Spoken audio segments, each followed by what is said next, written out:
Welcome back to Uncensored. My packer with me, the socialist and author Grace Blakeley, and talk to the contributor Esther Cracker. Right, so Grace, this is horrendous. What happened was horrendous. The retribution is going to be horrendous. This spiral of violence continues. What do you make of this?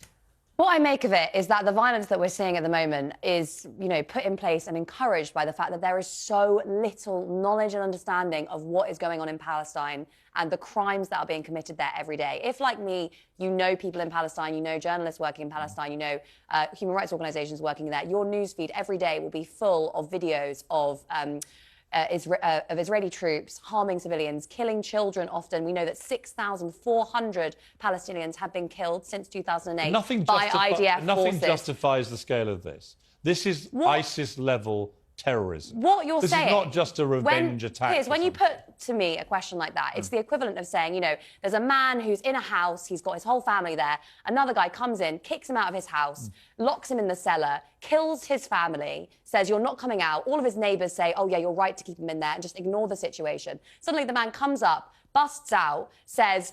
I'm going to get rid of all of this stuff. I'm burning the house down. Lots of people die. And then the only way that you look at the situation is by saying, oh, let's condemn the man in the cellar. Yes, condemn the man in the cellar, but condemn the person who kicked him out as well. You have to look at what is in the best interest of innocent Palestinians that are not reacting in this way. I'm not disputing the fact that, obviously, there is a lot wrong with the situation between Israel and Palestine. But the idea that, by murdering 700 Israeli citizens... 900 now. Well, 900 now. You're inherently acting in the best interest of innocent Palestinians, who I've often said, I'm horrified by their plight. Over half of the population of Palestine is under the age of 25. An entire generation, this is all they've ever known. The problem is Hamas are a nihilist terror organisation. And then they want to kill as many Palestinians. Have been empowered by the collapse of the centre ground. And why has that happened? That has been aided and abetted by this astonishingly right-wing conservative government that we've seen in Israel. But I can agree with 15, that. And when I've years. interviewed Netanyahu, I put that to him. I can agree with that. There are lots of issues there.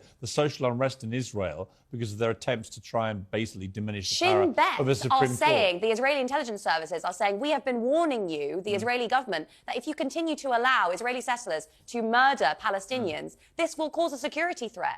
And now people are saying, well, this is intelligence failure. It's chicken and the egg. I just don't think anyone on a day like this can start getting into the other stuff so quickly before you say, this is disgusting. What makes me so sad, Piers, is that, of course it's disgusting, but there are so many abuses and violations and just horrible... An Israeli child shot in the back, running away from Israeli forces after he'd been throwing rocks. Role would you... That literally just happened recently, documented by Human Rights Watch. Nowhere you see that in the media. Nowhere. Because Iran clearly funded... Well, Iran is clearly funding a lot of this. Exactly. So where was their responsibility? We've done a lot of the show on this issue. It's not going to go away. This will be raging now for weeks, months, I fear years.